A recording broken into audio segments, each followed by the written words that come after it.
2025 সালের সমস্ত মাধ্যমিক পরীক্ষার্থীদের রেজাল্ট প্রকাশিত হতে চলেছে মে মাসের 2 তারিখ নাগাদ। তোমরা মে মাসের 2 তারিখ সকাল 9:45 থেকে নিজেদের রেজাল্ট নিজেরাই পর্ষদের দেওয়া নির্দিষ্ট ওয়েবসাইট অথবা অ্যাপের মাধ্যমে দেখে নিতে পারবে। তোমরা কিভাবে মাত্র 1 মিনিট খরচা করে নিজেদের হাতে থাকা এই স্মার্টফোনটির মাধ্যমে নিজেদের রেজাল্ট দেখে নিতে পারবে সেই সম্পর্কে বিস্তারিত আলোচনা আমি আগের ভিডিওতে করে দিয়েছি। তোমার হাতে একটু সময় থেকে থাকলে অবশ্যই ভিডিওটি দেখে নিও, তাহলে মাত্র 1 মিনিট খরচা করে তোমার রেজাল্ট তুমি নির্দিষ্ট সময়ে দেখে নিতে পারবে। কারোর কাছে কিন্তু তোমায় ছোটাছুটি করতে হবে না। ক্লিয়ার? এই রেজাল্ট প্রসঙ্গে কিছু কথা বলে রাখি যেগুলি তোমাদের জানা অত্যন্ত দরকার, এবং এটি আমার অনুরোধ তোমাদের সকলের কাছে এবং সর্বশক্তিমানের কাছে। আমাদের বিশ্ব স্টাডিওয়ালা ইউটিউব পরিবার সর্বদাই প্রার্থনা করছে তোমাদের সকলের রেজাল্ট ভালো হোক, সমস্ত ছাত্রছাত্রী ভালো নাম্বার নিয়ে যেন পাশ করো। এই ক্ষেত্রে যে সমস্ত ছাত্রছাত্রীরা আশানুরূপ রেজাল্ট করবে তাদের ভবিষ্যৎ জীবনের জন্য শুভকামনা রইল, এবং তোমাদের কাছে তার সাথে সাথে সমস্ত শিক্ষক মহাশয় এবং অভিভাবকদের কাছেও একটি প্রার্থনা, আপনারা আপনাদের সন্তানদের তাদের পছন্দ মতো বিষয় নিয়ে পড়াশোনা করার একটু সুযোগ দিন। এবং যাদের রেজাল্ট আশানুরূপ হবে না, দয়া করে তাদের আপনারা বা তোমরা ব্যঙ্গ বিদ্রুপ করো না। তার কারণ জীবনের একটি মাত্র পরীক্ষা, কিন্তু সমস্ত কিছু নির্ভর করে না। ঠিক আছে? এই একটি মাত্র পরীক্ষার মাধ্যমে জীবনের সমস্ত কিছু নির্ভরশীল থাকে না। পরবর্তীকালে হয়তো আজকে যে ছেলেটির রেজাল্ট একটু খারাপ হচ্ছে, পরবর্তীকালে হয়তো সে আরো ভালো কিছু করবে। এই হিসাবে আমরা বিভিন্ন উদাহরণ দিতে পারি। সেই ক্ষেত্রে বর্তমানে বিস্ময় বালক আমরা সকলেই জানি যে রঘুবংশী, তার ইনিংসটা আমাদের অবশ্যই মনে আছে। মাত্র 14 বছরের একটি বালক, সে কিন্তু আইপিএলে সেঞ্চুরি করে বেরিয়ে গেল।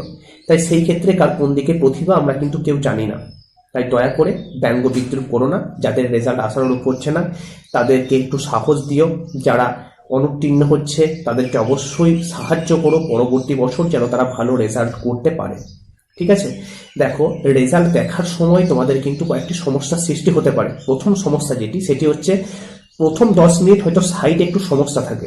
ঠিক আছে? তাই প্রথম 10 মিনিট রেজাল্ট দেখার সময় যদি দেখো যে সাইট চলছে না, বেশি উত্তেজিত হয়েও না, একটু অপেক্ষা করো। প্রথম 10 মিনিট পর সাইট কিন্তু ক্লিয়ার হয়ে যায়। কারণ লক্ষ লক্ষ ছাত্রছাত্রী মাধ্যমিক পরীক্ষা দিয়েছে, সকলেই বসে আছে, 9:45 বাজবে আর আমি রেজাল্ট চেক করবো সেই নিয়ে। তাই সাইটে একটু সমস্যা থাকে। এবং দ্বিতীয়ত যে সমস্যা যেটি নিয়ে আজকের মূল আলোচনা, সেটি হচ্ছে রেজাল্ট দেখার সময় অনেকের কিন্তু লেখা আসতে পারে কন্ট্যাক্ট উইথ ইয়োর স্কুল অথবা কন্ট্যাক্ট উইথ ইয়োর ইনস্টিটিউশন। এই লেখা দুটি যদি তোমার রেজাল্টে আসে তাহলে তার অর্থ কি সেটি তোমায় কিন্তু বুঝতে হবে। দেখো, এই প্রসঙ্গে কথাটি বলে রাখছি, একটি পরীক্ষায় সকলেই পাস করে না। আমরা চাইবো যাতে সকলে পাস করে, কিন্তু এটি সম্ভব নয়। তাহলে পরীক্ষা ব্যবস্থায় ভেঙে ফেলতে হয়, পরীক্ষা ব্যবস্থায় তুলে দিতে হয়। কিছু না কিছু ছাত্রছাত্রী ফেল করে। তোমাদের পাস নাম্বার তোমরা সকলেই জানো যে প্রজেক্ট এবং লিখিত এই দুটো মিলিয়ে তোমাকে 25 পেতে হবে, তাহলেই তুমি পাস। প্রত্যেক সাবজেক্টে প্রজেক্ট প্লাস লিখিত পরীক্ষা যেটি হয়েছে, এই দুটি মিলে তুমি যদি 25 পাও তাহলে তুমি পাস করে যাবে। ঠিক আছে? তো এই ক্ষেত্রে রেজাল্ট দেখার সময় যদি কন্ট্যাক্ট উইথ ইয়োর স্কুল বা কন্ট্যাক্ট উইথ ইয়োর ইনস্টিটিউশন লেখা থাকে, তার মানে বুঝতে হবে তুমি কোনো একটি সাবজেক্টে বা একাধিক সাবজেক্টে ফেল করে গেছো, যেটি আমরা কখনোই চাই না, কিন্তু এটি বাস্তব, এটি আমাদের গ্রহণ করতে হবে। তুমি যদি কোনো কারণে একটি বা দুটি সাবজেক্টে ফেল করো, তাহলে সেই ক্ষেত্রে রেজাল্ট দেখার সময় তোমার রেজাল্টে কিন্তু চলে আসবে কন্ট্যাক্ট উইথ ইয়োর স্কুল অথবা কন্ট্যাক্ট উইথ ইয়োর ইনস্টিটিউশন। ঠিক আছে? এই ক্ষেত্রে তাহলে তুমি কি করবে? ভেঙে পড়ার কিছু নেই, এখনো সুযোগ আছে। যদি এরকম লেখা আসে, সেই ক্ষেত্রে তুমি বুঝে গেলে তুমি ফেল করেছো। এই মুহূর্তে তোমাকে কিন্তু বেশি ভাবনা চিন্তার প্রয়োজন নেই। নির্দিষ্ট সময় তুমি স্কুলে যাবে, নির্দিষ্ট সময় মানে দুপুর 2টোর পর স্কুলে গিয়ে রেজাল্টটি সংগ্রহ করে আনবে। দেখবে কোন কোন সাবজেক্টে তোমার ব্যাক এসছে, কত নাম্বার এসছে।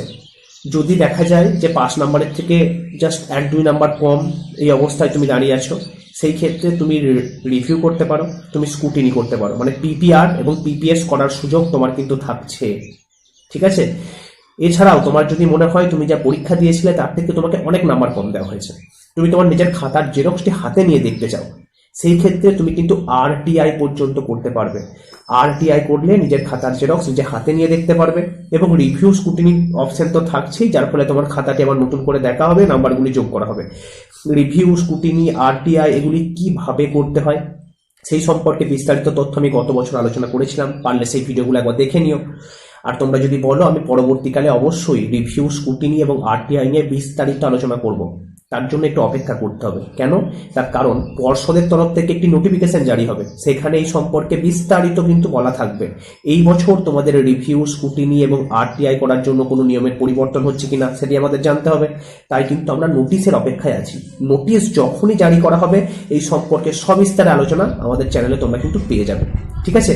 তাই মন খারাপ করো না। যারা পাস পর্যন্ত করে যাচ্ছ কিন্তু নিজেদের নাম্বারে হয়তো সন্তুষ্ট হচ্ছ না, যে আমি যা পরীক্ষা দিয়েছিলাম এর থেকে বেশি নাম্বার পাওয়ার আমি যোগ্য, তারাও কিন্তু রিভিউ, স্কুটিনি এবং আরটিআই করতে পারবে। তাই এই রিভিউ, স্কুটিনি এবং আরটিআই সকলের জন্যই খোলা। আমরা নোটিফিকেশনের অপেক্ষায় থাকছি। দেখা যাক নোটিফিকেশন কখন জারি করা হয়। নোটিফিকেশন জারি হলে পুরো বিষয়টি তোমাদের সামনে আমরা কিন্তু ক্লিয়ার করে দেবো। ঠিক আছে?